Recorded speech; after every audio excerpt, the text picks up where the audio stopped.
Assalamualaikum warahmatullahi wabarakatuh. Selamat pagi anak-anak. Bagaimana kabarnya hari ini? Semoga kita semua sehat selalu dan berada dalam junjungan Allah Subhanahu wa ta'ala. Anak-anakku, hari ini kita akan belajar kembali pelajaran akidah akhlak, yaitu cerita tentang Salabah. Anak-anak, simak video berikut ini dengan baik ya. Teman-teman, pada zaman Rasulullah saat masih hidup, ada sahabat yang bernama Salabah.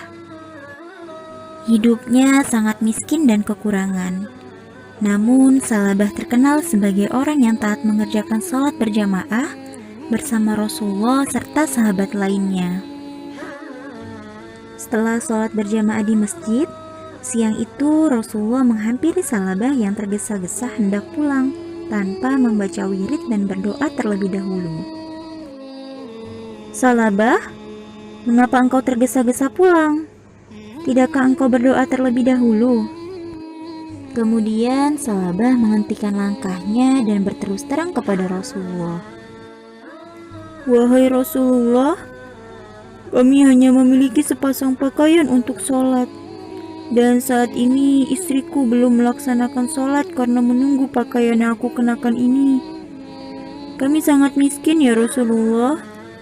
Jika engkau berkenan, doakanlah kami agar Allah menghilangkan semua kemiskinan kami dan memberi rezeki yang banyak." Rasulullah tersenyum mendengar penuturan Salabah. Lalu beliau berkata, "Salabah sahabatku, engkau dapat mensyukuri hartamu yang sedikit. Itu lebih baik daripada engkau bergelimang harta tetapi engkau menjadi manusia yang kufur." Nasihat Rasulullah itu sedikit menghibur hati Salabah, karena sesungguhnya yang ada dalam benaknya adalah ia sudah bosan menjalani hidup yang serba kekurangan. Satu-satunya cara agar cepat menjadi kaya adalah memohon doa kepada Rasulullah, karena doa Nabi pasti didengar Allah Subhanahu wa ta'ala. Keesokan harinya ia kembali menemui Rasulullah dan memohon beliau mau mendoakannya agar menjadi orang kaya.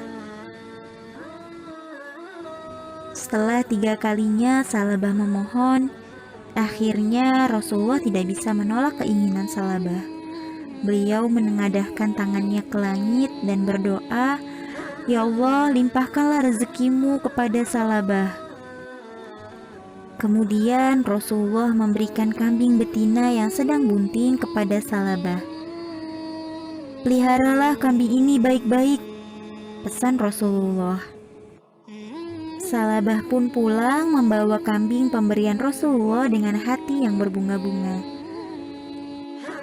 "Dengan modal kambing serta doa Rasulullah, aku yakin aku akan menjadi orang yang kaya raya." Hari berganti hari, bulan berganti bulan, Salabah yang dulu miskin dan lusuh telah berubah menjadi orang kaya yang terpandang. Kambingnya berjumlah ribuan. Di setiap lembah dan bukit terdapat kambing-kambing Salabah, sehingga Salabah lupa untuk beribadah kepada Allah, lupa untuk datang ke masjid untuk sholat berjamaah. Bahkan, sholat Jumat selalu ditinggalkan oleh Salabah karena kesibukannya mengurusi hewan ternaknya. Sampai Rasulullah bertanya-tanya, "Wahai sahabatku, sudah sekian lama Salabah tidak kelihatan di masjid. Tahukah kalian bagaimana keadaannya sekarang?" "Wahai Rasulullah, Salabah sudah menjadi orang kaya." "Benarkah? Mengapa ia tidak pernah menyerahkan sedekahnya sedikit pun?" Setelah Allah menurunkan ayat tentang kewajiban zakat, seluruh umat Islam di Madinah tak terkecuali Salabah berkewajiban membayar zakat. Kemudian dua utusan Rasulullah menemui Salabah membacakan ayat zakat. Kemudian setelah dihitung dari seluruh harta kekayaannya, ternyata memang banyak harta Salabah yang harus diserahkan sebagai zakat. Tak disangka, Salabah mukanya berubah merah Ia berang. Tidak, aku bisa rugi. Kalian pulang saja. Aku tidak mau menyerahkan hartaku. Lalu, kedua utusan Rasulullah kembali menghadap Rasulullah dan menceritakan semua perbuatan Salabah. Beliau bersedih telah kehilangan seorang sahabat yang dulu tekun beribadah ketika miskin. Namun setelah kaya ia telah terpengaruh dengan harta kekayaannya. Kemudian Rasulullah berkata, "Sungguh celaka Salabah, celakalah ia." Kemudian Allah menurunkan ayat 75 dalam surah At-Taubah.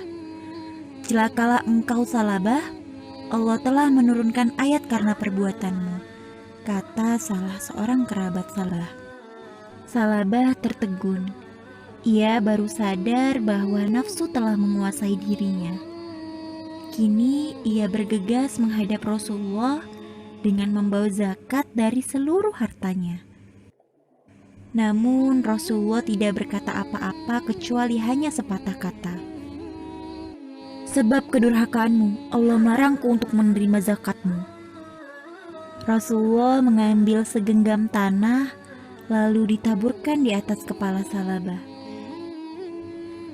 "Inilah perumpamaan amalmu selama ini, sia-sia belaka. Aku telah perintahkan agar engkau menyerahkan zakat, tapi engkau menolak. Celakalah engkau Salabah." Salabah berjalan lunglai kembali ke rumahnya. Hari-hari dalam hidupnya hanya dipenuhi dengan penyesalan yang tiada arti. Sampai suatu hari terdengar kabar Rasulullah telah wafat. Ia pun semakin bersedih karena zakatnya tidak diterima oleh Rasulullah hingga beliau wafat. Zakatnya pun ternyata juga ditolak oleh Khalifah Abu Bakar, Umar bin Khattab, dan Utsman bin Affan. Para khalifah tidak mau menerima zakat Salabah karena Rasulullah juga tidak menerima zakatnya. Demikian seterusnya sampai Salabah meninggal dunia dan seluruh hewan peliharaannya juga ikut mati. Teman-teman, demikianlah kisah Salabah. Allah sangat murka kepada orang yang berakhlak tercela. Teman-teman, Salabah adalah orang yang melupakan janjinya. Ketika diuji dengan hewan ternak yang banyak, Salabah lupa mengerjakan sholat berjamaah di masjid bersama Rasulullah. Bahkan lupa mengerjakan sholat Jumat karena kesibukannya mengurus hewan ternak. Selain melupakan janjinya, Salabah juga enggan membayar zakat. Salabah termasuk orang yang tidak mentaati Allah dan Rasul-Nya. Dia tidak menyadari bahwa atas kehendak Allah, Salabah menjadi orang yang kaya dan di balik kekayaannya itu ada kewajiban untuk membayar zakat. Salabah juga termasuk orang yang tamak, sombong dan kufur nikmat. Setelah hewan ternaknya banyak, waktunya hanya dipergunakan untuk mengurusi hewannya dan memikirkan bagaimana supaya ternaknya terus bertambah dan bertambah. Teman-teman, kita dalam kehidupan sehari-hari harus menghindari sifat-sifat tercela yang dimiliki oleh Salabah ya. Di antaranya, kita harus menjaga mulut, telinga, mata, tangan, dan hati kita agar selalu mengingat kebesaran Allah dan menyadari bahwa akhlak tercela akan menyiksa diri kita sendiri. Dan kita juga harus menyadari bahwa ingkar janji akan mendatangkan laknat Allah. Dalam Quran Surah Al-Isra ayat 7, Allah berfirman, "Jika kamu berbuat baik, berarti kamu berbuat baik bagi dirimu sendiri. Dan jika kamu berbuat jahat, maka kejahatanmu itu bagi dirimu sendiri." Nah teman-teman, selalu berbuat baik ya, karena kebaikan yang kecil akan menimbulkan kebaikan-kebaikan lainnya. Nah anak-anak, itu tadi materi kita hari ini, yaitu tentang cerita Salabah. Semoga anak-anak memahaminya ya. Terima kasih. Wassalamualaikum warahmatullahi wabarakatuh.